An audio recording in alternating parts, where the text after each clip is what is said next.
Today, I'm going to be picking my England squad for Euro 2024. Now, let's make this clear. This is not a prediction of what I think Gareth will do, because I think that'll probably be vastly different to my selection. This is who I would take to Euro 2024 if I was in charge. And it looks like I am. We're going to go through position by position, goalkeepers, defenders, midfielders and forwards. We've got a tier list in front of us on the plane. So this is going to be my 23 in amongst this on the plane. Some first reserves who have just missed out. Very, very narrow. And if there are injuries, are definitely going to jump in. And then players, I think sadly, are going to miss out this time. Let's start with the goalkeepers then. And I think Jordan Pickford obviously is going to be England number one. He would be my England number one as well. I think he's kept 28 clean sheets in 50 odd games for England. Experience at the tournament level. And he is a, expected goals positive goalkeeper.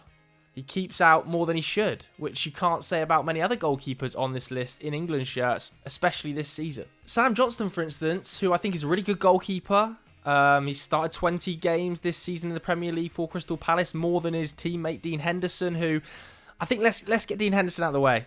Actually, let's put him in miss out. I don't think he started enough games this season. Injury problems have really hampered his start to life at Crystal Palace. Very disappointing, given I actually had really high expectations of him leaving Manchester United in the summer. Sam Johnstone as well. I think I'm going to have on miss out. I know that he started 20 games, like I said, for Crystal Palace, but I think if you look by XG prevented, I think he's 21st out of 23 goalkeepers that have played over 10 games this season, or played over 10 90s this season. He'll probably go for Southgate, but for me, just misses out. I am going to say that Nick Pope goes. I think Nick Pope goes. He comes back from injury, according to Newcastle, middle of April. We're hoping middle of April. And I think if we can even see 3 or 4 games of Nick Pope, I think you take him. I think he is probably the best shot stopper, maybe alongside Pickford. He's not as good with his feet, though. A solid second, third choice. And this is the problem with our goalkeepers, I think. You've got Pickford, who's a standout number 1. Don't think you've got a clear number 2. Maybe not even a clear number 3. That leaves Jack Butland and Aaron Ramsdale. Now, Ramsdale, well publicised, hasn't got enough game time this season, has kind of been usurped by David Raya, and when he has come into that Arsenal lineup, at times has made quite high profile errors. Jack Butland, 17 clean sheets for an excellent Rangers side this year, who've done pretty well in Europe. Those performances of Benfica, not to be laughed at. So it's kind of a shootout for me between the two. Sadly for Butland, I know there'll be Scottish football fans shouting at their screens here about the clean sheets and his performances.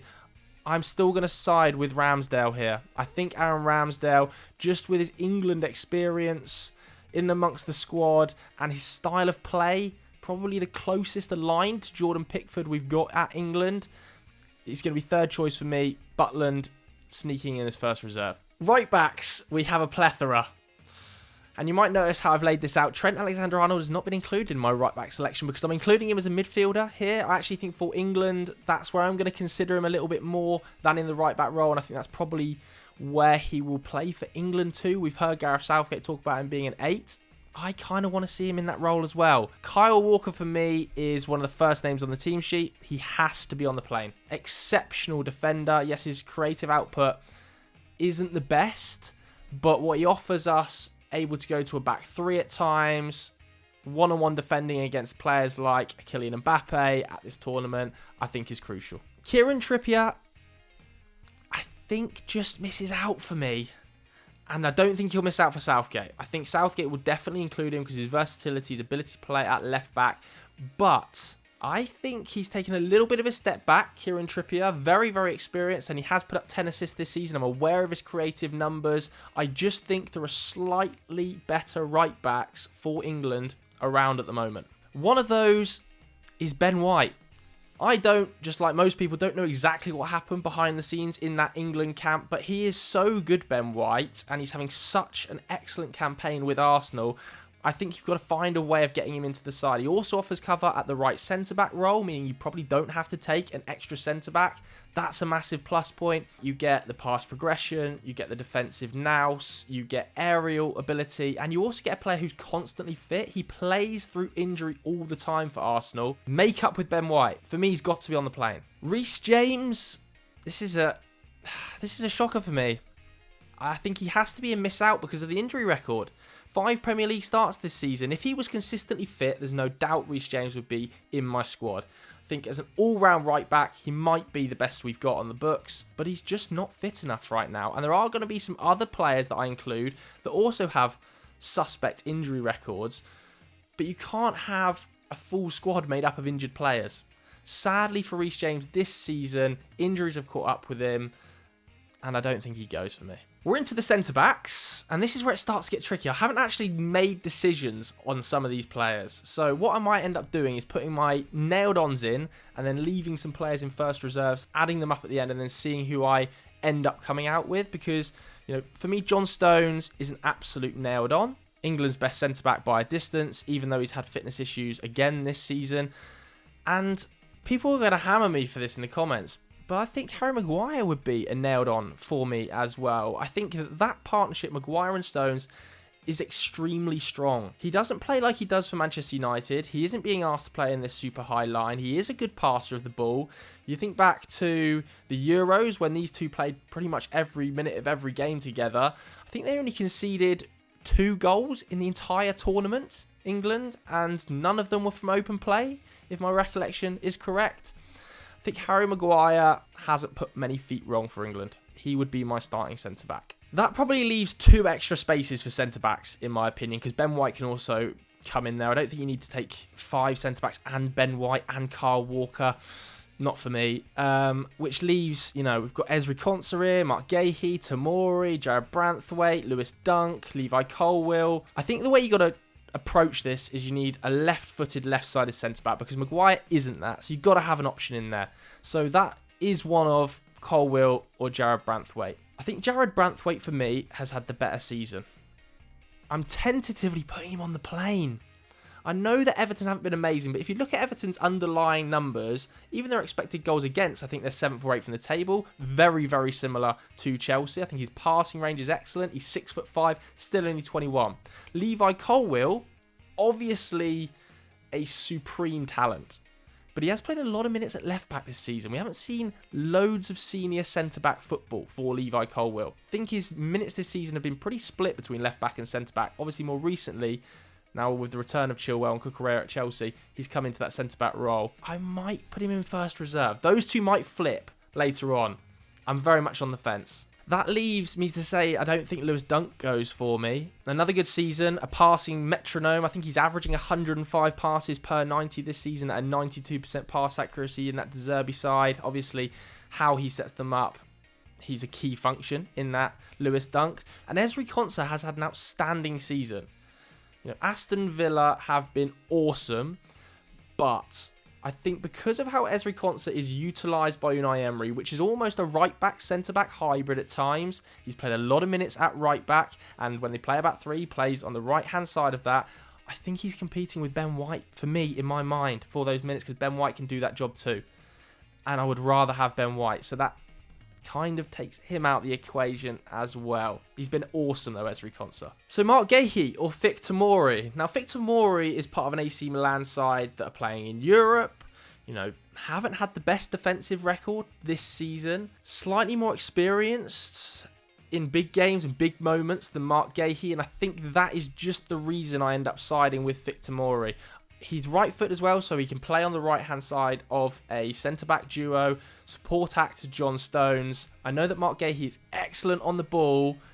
He's just going to be in my first reserves. Very, very close. I just think it's unfair, the treatment of Fik Tomori. It doesn't feel like he's ever in the conversation of being one of England's centre-halves. And that is, let's be honest, let's be real, that is because he's playing in Italy, which I don't think is fair. Left-backs. Deary me, where do we start here? This is a problem for England.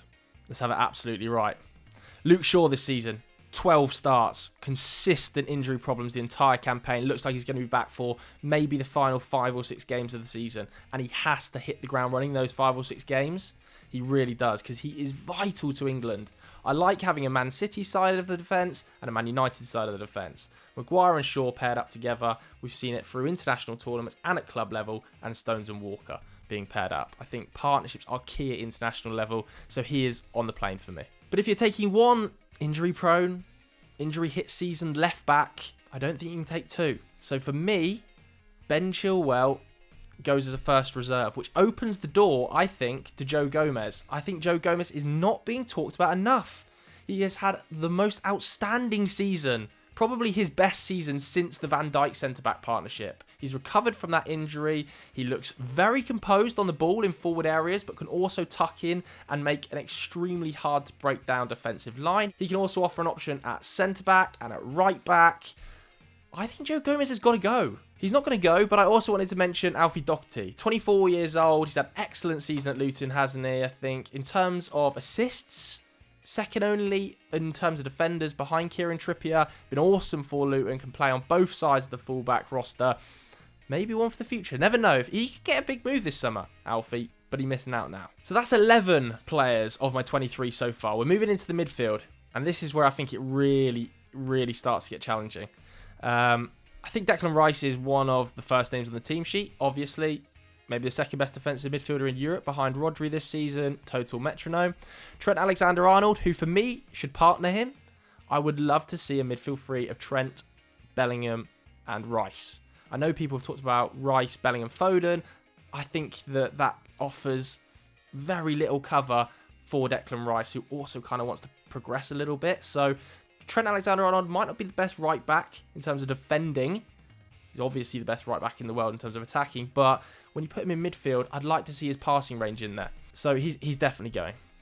And that really doesn't leave many options in terms of defensive midfielders. I've kind of split this tier list into sort of deeper lying midfielders and then more advanced midfielders. And I think you have to try and take a backup.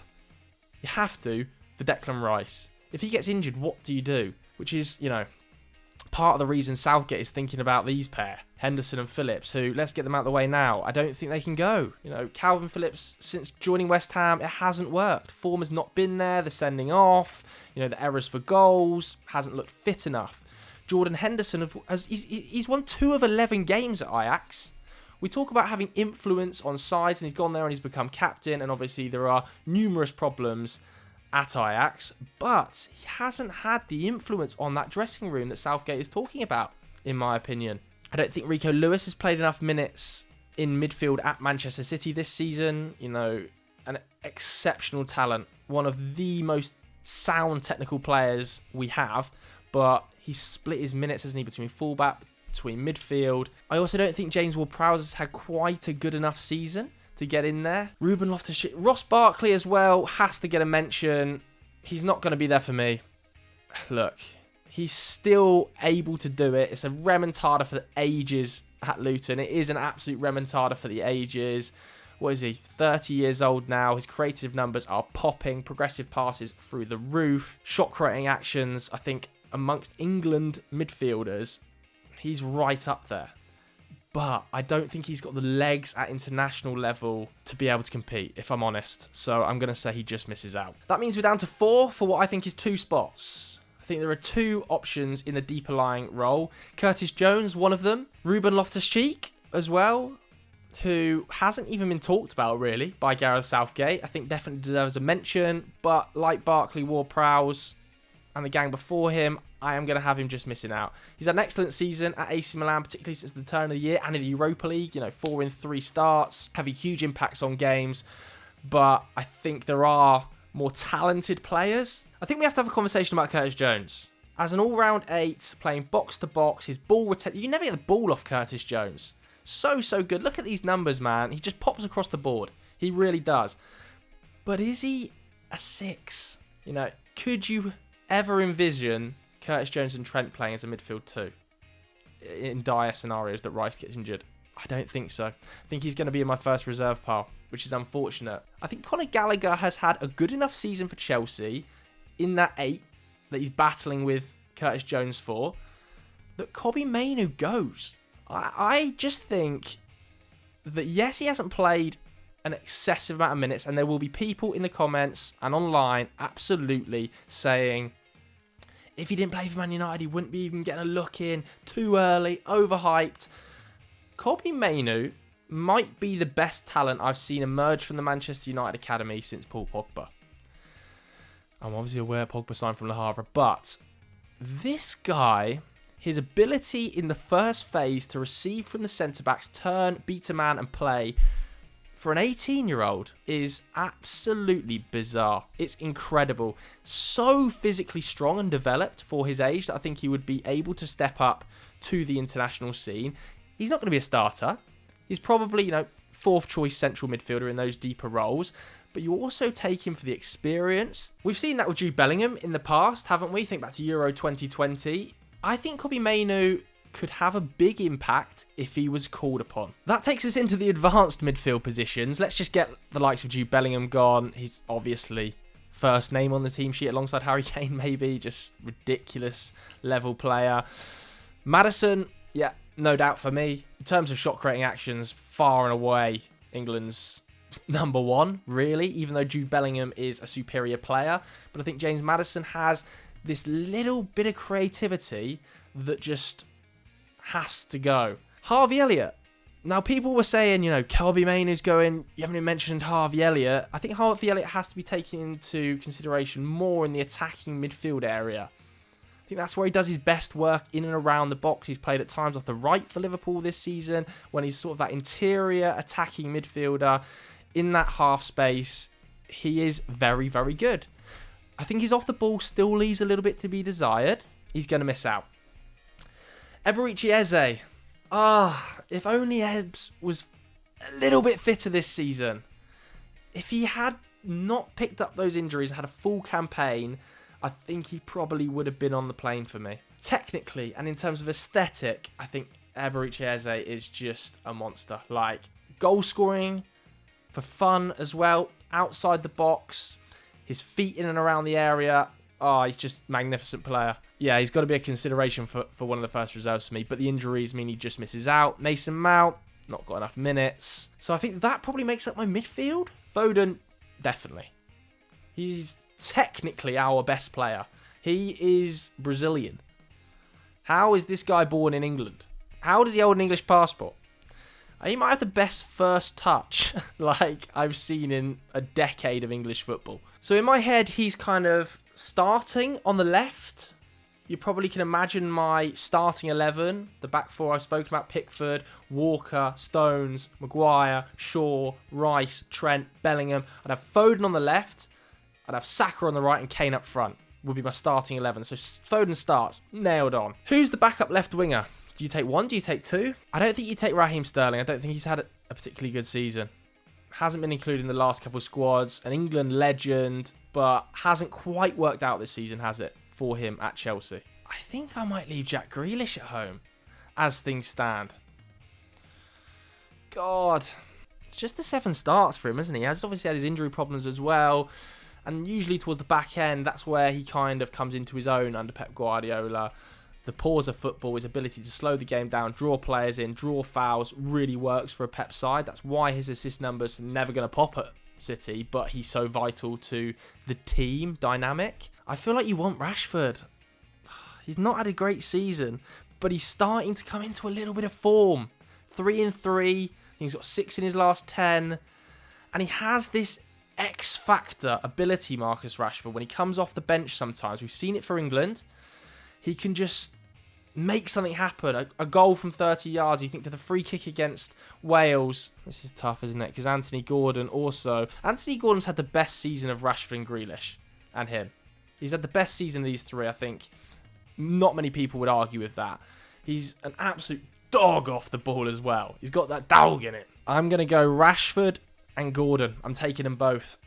If I've got the room, that might change. And I'm leaving Grealish at home. I'm getting slaughtered for that. I know the comments are getting wild. On the right, I think much easier. Obviously, Bukayo Saka is your starter. And Cole Palmer is your backup. Cole can also play more centrally, can't he? Which gives you an option if an attacking midfielder was to get injured. Freakishly good season, really, from Cole Palmer. Like, we're talking about him as being an underrated player. He might win Young Player of the Year. Like, I know that Saka is still eligible, I believe, so probably will. But Cole Palmer maybe second? I think he's got the second or the most goal involvements of any under-21 in Europe this season. 18 goal involvements in his last 19 starts for Chelsea. Yes, there have been pens in there as well, but is having a good penalty taker a problem for England? Definitely not. Okay, so that means we're up to 22. Obviously, things are going to have to change a little bit. I haven't finished yet because we've still got strikers to come. Ivan Toney, for me, doesn't go. He's missed half a season of football. He's come back. He's scored a few goals. I think he's got 4 in 10, hasn't he? Very, very good player, obviously. But these 4 are having much better seasons than him. Harry Kane, obviously, is your starter. He's your best player. I think you only need 2 strikers. So that means only one of Solanke, Watkins, or Bowen can go. Now, Solanke has scored a lot of goals. He's scored a lot of goals in a Bournemouth side that are the worst of the 3 teams. Even though Areola's got on popping, playing really nice football, West Ham, I think, are a slightly better team than Bournemouth. Villa are clearly a better team. I think he goes in my first reserve pile. Oh, God, I'll put Kane in there. He's obviously going to go into my on the plane pile. Jarrod Bowen's had an amazing season. 18 goals in all competitions. Ollie Watkins has got 16. I think there is something to be said for his style of play mirroring Kane a little bit more as well. More of a channel runner than Kane, but very creative. 10 assists this season. His underlying numbers in terms of shot creating and goal creating actions are exceptional. And he's a little bit more physical than Jarrod Bowen. I think Watkins edges it for me, and Jarrod Bowen just misses out. And even then, that leaves me with 1, 2, 3, 4, 5, 6, 7, 8, 9, 10, 11, 22, 24. Somebody's got to go. Somebody's got to go. And I think the options here are to go Gallagher, Mainoo, Rashford, or Gordon. I don't think you need both Rashford and Gordon. I think you need more midfield options than you do wide options, because Palmer could play out there, worst comes to the worst. I don't think Gordon goes for me. He's had a better season than Rashford, but in big moments, if we're losing to France, who do I want coming off the bench in the 80th minute? I want Marcus Rashford. I do. I just think he has that weird superstar ability to just slap one in from 30 yards, even though he's not having the best season. So is that my final 23? What changes would I make? These lads, so unlucky to miss out. I don't think it's perfect, and I think it could yet change between now and the end of the season, bearing in mind injuries, bearing in mind random spurts of excellent form. If somebody just starts slapping them in, Grealish returns and he's red hot, then he probably goes over Rashford. But that's my 23. Let me know what you think of it.